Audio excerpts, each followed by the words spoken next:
Welcome to the next tutorial video for Sunderland Information Point. This time we'll be looking at using the shortlisting feature on the site so we can store services that were found for later reference. So once you've found a particular section you want to save services in, for this example we're going to be looking in the residential care,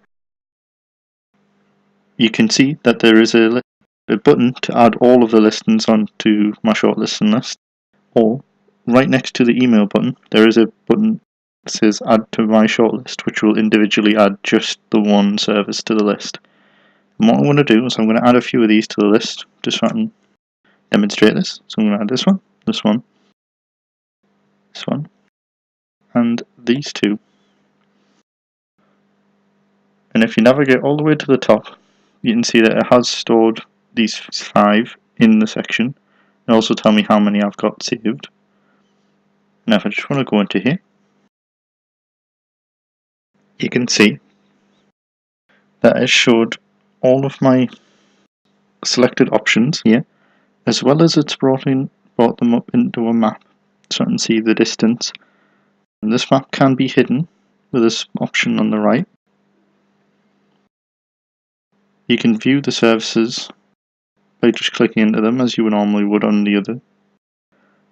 And you can also remove it from the shortlisting.